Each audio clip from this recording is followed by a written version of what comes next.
Donc maintenant on va passer au dossier 4. C'est un dossier un petit peu scolaire, mais bon, il en faut un petit peu, qui parle de la sclérose en plaques. Donc déjà, la première question, je vous demandais en fait de donner la définition du syndrome pyramidal, de me dire ce que vous recherchez à l'examen clinique. Donc c'est un peu scolaire, c'est des mots-clés, mais c'est vraiment important que vous les sachiez. Et bien sûr, dès que vous avez un patient qui a un syndrome pyramidal, en stage, vous lui sautez dessus et vous l'examinez de A à Z. Il n'y a que comme ça qu'on retient. Donc, déjà, dans le syndrome pyramidal, vous avez un déficit moteur, voilà, que vous cotez entre 0 et 5. 0, il n'y a aucune contraction visible. 1, il y a une contraction visible, mais le patient n'arrive pas à bouger. 2, ça commence à bouger, mais pas assez. Donc 5, c'est force normale. 4, c'est force quasi normale contre la pesanteur. Et 3, c'est... Non, contre-résistance, pardon, le chiffre 4. Et 3, c'est contre-pesanteur. Voilà. C'est la cotation MRC, ça s'appelle, si vous voulez rechercher. Voilà. Donc ensuite, le déficit moteur, vous pouvez le retrouver dans plein de... Enfin, dans une atteinte périphérique aussi, donc ça ne va pas vous orienter vers un syndrome pyramidal. Par contre, ce qui va vous orienter, c'est des réflexes osteotendineux, donc vifs. Ça, il y a plein de gens qui ont des réflexes vifs, sans pour autant qu'ils soient pathologiques, mais il faut que les réflexes soient vifs. Diffusés, c'est-à-dire que au lieu de faire bouger juste le muscle que vous allez taper, ça va faire bouger d'autres groupes de muscles. Ça peut faire bouger d'autres groupes de muscles au niveau de la même jambe, mais ça peut faire aussi bouger l'autre jambe, un bras, etc. Les réflexes sont aussi polycinétiques, c'est-à-dire qu'au lieu d'avoir un joli balancement de par exemple de votre genou, au lieu de faire ça, ça va faire comme ça. Ça va être un petit peu pendulaire, voilà. Et ça ne va pas s'arrêter tout seul. Ensuite, vous avez l'extension de la zone réflexogène, c'est-à-dire qu'au lieu de taper précisément comme vous avez appris, vous tapotez un petit peu tout autour et vous allez reproduire le réflexe. Vous avez bien sûr le fameux signe de Babinski. Et là, j'attire votre attention sur ce fameux signe de Babinski parce qu'il y a plein de bêtises qui sont marquées dans les dossiers. Le signe de Babinski, il n'est pas positif ou négatif. Ce que vous testez, ce n'est pas le réflexe de Babinski, c'est le réflexe cutané plantaire. Donc je rappelle qu'il faut tester le réflexe avec quelque chose un petit peu fin. Donc la pointe, par exemple un abaisse-langue que vous coupez en deux, ou bien sûr vous dévissez votre marteau réflexe et vous gratouillez avec la partie dévissée, le manche. Et donc vous gratouillez, vous partez du talon, et ensuite vous remontez vers les orteils, comme ceci. Et bien à l'extérieur du pied, pas à l'intérieur du pied, sinon c'est pas le réflexe cutané plantaire que vous testez, c'est je sais pas quoi, mais c'est pas ça. Et donc, c'est le réflexe cutané plantaire que vous testez. Et la définition du signe de Babinski, c'est quand vous avez, alors ça c'est ce qui est marqué dans les bouquins, ça fait beaucoup rire au début, c'est une extension lente et majestueuse du gros orteil. Voilà, ça c'est la définition. Votre réflexe cutané plantaire, il peut être en flexion, en extension ou indifférent. Et le signe de Babinski, c'est vraiment l'extension lente et majestueuse du gros orteil quand vous testez le réflexe cutané plantaire. Voilà, ça c'est pour éviter de mettre des petites bêtises dans vos dossiers. Ça fait toujours beaucoup rire quand c'est un neurologue qui vous relit. Ensuite, vous avez, alors ça c'est moins testé, le clonus de la rotule. En gros, on ne le teste jamais, mais retenez-le comme mot-clé si on vous le demande. Et la trépidation épileptoïde du pied, ça on la teste un peu plus facilement. En fait, on provoque c'est un peu comme le signe de Homans en gros. Vous tendez brutalement votre pied comment ça s'appelle ? En flexion. Voilà, une flexion... comment expliquer ? Non, je ne vais pas montrer avec mon pied. Voilà, en fait, vous faites ça brutalement. Comme ça. Voilà.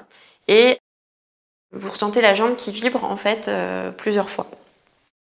Et normalement, la trépidation épileptoïde du pied, elle doit être inépuisable quand c'est un vrai syndrome pyramidal. Voilà. Et entraînez-vous sur les patients, ce sera plus parlant. Et à terme, dans le syndrome pyramidal, vous avez la fameuse rigidité spastique qui apparaît quand la maladie est déjà pas mal installée. Voilà. Question numéro 2. Quelles sont les 2 grandes atteintes possibles, les 2 grandes localisations possibles de ce syndrome pyramidal chez votre patiente ? Alors, comme on vous dit que la face n'est pas touchée, ça, du coup, ça peut être soit l'encéphale qui est touché, soit la moelle cervicale. Voilà, donc ça c'est pour ça que c'est important de savoir si le facial s'il y a une paralysie faciale associée ou pas. Ça vous oriente. Question numéro 3. Elle vous rapporte une baisse d'acuité visuelle de l'œil droit très douloureuse, subaiguë également, qui s'est passée il y a 1 an. Donc la question c'est à quoi vous pensez et du coup à quoi vous rattachez ces 2 événements. Donc pareil, là ça va être un peu catalogue de mots-clés, mais ça peut vraiment tomber à l'ENC. Donc vous évoquez une névrite optique rétrobulbaire. Donc il y a plein de mots-clés. Donc baisse d'acuité visuelle unilatérale avec douleur augmentée à la mobilisation du globe oculaire. Ça c'est très évocateur. Vous avez le réflexe photomoteur direct qui est diminué, l'autre est normal. Et vous pouvez avoir le fameux signe de Marcus Gunn qui est la dilatation pupillaire paradoxale à la lumière. Vous avez une dyschromatopsie également, mais ça vous ne pouvez pas vraiment le tester vous-même. Il faut des examens ophtalmo plus précis. Vous avez un œdème papillaire unilatéral, mais pas forcément. Ça peut ne pas être. Et il y a un dicton qui dit que dans la norbe, le patient ne voit rien et l'ophtalmologiste non plus. Quand il examine le patient, il ne trouve rien d'anormal au fond d'œil. Vous pouvez avoir des potentiels évoqués visuels qui sont altérés, mais pareil, ça ne vous le ferez pas en routine vous-même. Et un hypersignal du nerf optique à l'IRM. Voilà. Et ça, à l'ENC, le fait qu'il y ait un syndrome pyramidal comme ça, plus une norbe 2 ans avant, ça doit vous évoquer une sclérose en plaques de forme rémitante. Voilà, vous réfléchissez pas à l'ENC, ce sera ça. Des questions supplémentaires? Oui, je croyais qu'une norbe était indolore et la classe-t-on dans les BAV avec œil blanc indolore?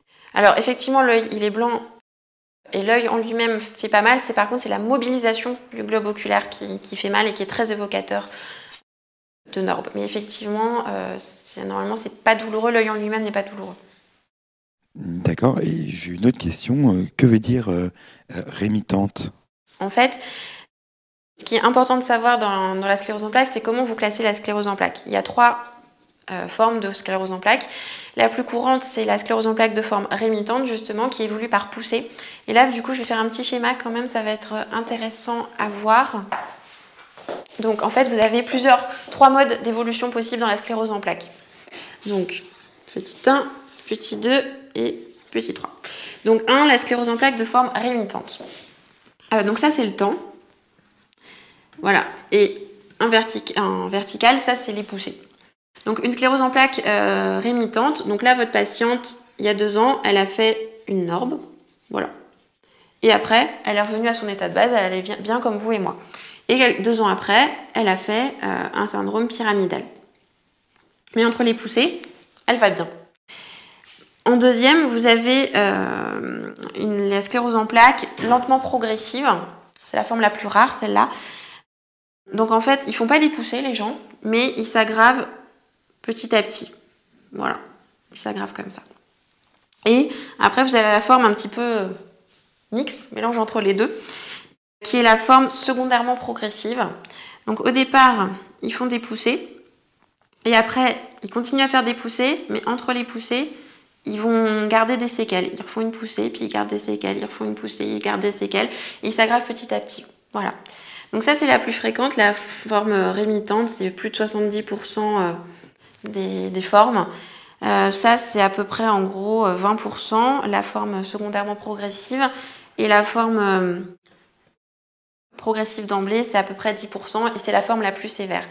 Et pourquoi c'est important, en fait, de savoir ça, c'est qu'en fait, il n'y a que, en gros, la sclérose en plaques de forme rémitante pour laquelle vous allez avoir une thérapeutique correcte et pour qui voilà, vous allez pouvoir quand même changer grandement le pronostic à venir. Malheureusement, pour ces 2 autres formes, il n'y a pas tellement de traitement malheureusement possible.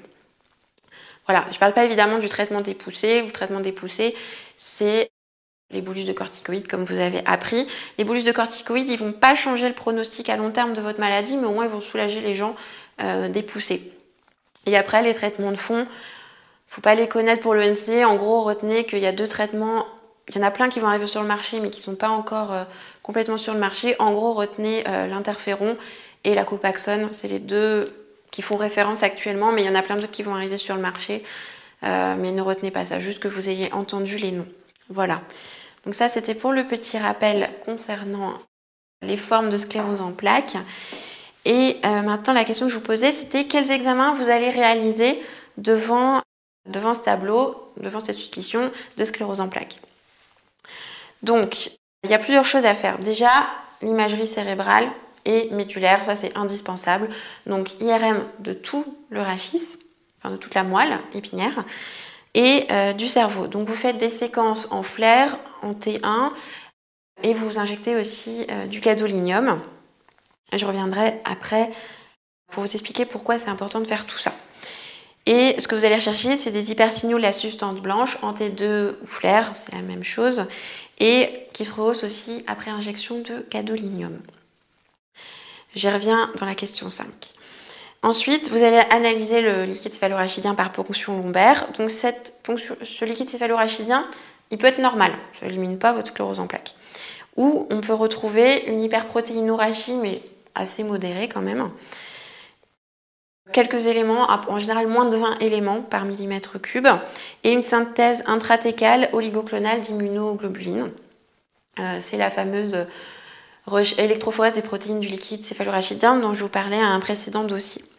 Vous pouvez aussi faire des potentiels évoqués, auditifs, visuels, etc. Mais en pratique, on ne le fait pratiquement plus. Et vous faites un bilan biologique de débrouillage pour rechercher notamment d'autres maladies auto-immunes associées. En gros, c'est bien de faire une TSH pour rechercher des hypothyroïdies, des hyperthyroïdies, parce que c'est quand même des maladies auto-immunes fréquentes, le BASDO et le Hashimoto, et les anticorps antinucléaires pour éventuellement chercher un lupus associé. Voilà, en gros, ça c'est déjà, si vous savez tout ça, c'est déjà très bien. Et maintenant, je vous demandais, question numéro 5, dans quel but vous faites ces examens? Et là, il y a en fait 3 choses importantes pour affirmer le diagnostic de sclérose en plaques. Il faut prouver à la fois que la maladie se dissémine dans le temps, c'est-à-dire quand vous répétez les IRM à 1 an, etc., voir que ça a bougé, qu'il y a des nouvelles lésions qui apparaissent, qui se rehaussent éventuellement après gadolinium ou pas, mais qu'il y a au moins des nouveaux hypersignaux qui apparaissent. La dissémination spatiale, en deuxième, c'est montrer qu'il y a une atteinte à la fois médulaire, à la fois sus-tentorielle, à la fois sous-tentorielle, etc. Et troisièmement, prouver l'activité de la maladie, donc par exemple que les lésions se rehaussent après injection de gadolinium. Ça prouve que non seulement c'est une nouvelle plaque, mais que aussi la maladie est active et qu'il y a un processus inflammatoire important. Voilà, donc en conclusion, la sclérose en plaques, c'est une maladie assez plurifactorielle. Il y a des facteurs environnementaux, des facteurs plus ou moins génétiques, etc. Il y a un gradient nord-sud concernant la sclérose en plaques, mais en gros, on ne sait toujours pas à quoi est due cette maladie.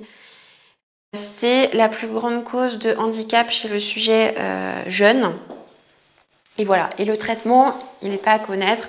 Retenez simplement les bolus de corticoïdes quand même pour les pousser. Ça ne changera pas le pronostic à long terme, mais au moins vous soulagerez votre patient. Et les traitements de fond ne sont pas à connaître. Voilà, ça c'est la fin du dossier numéro 4.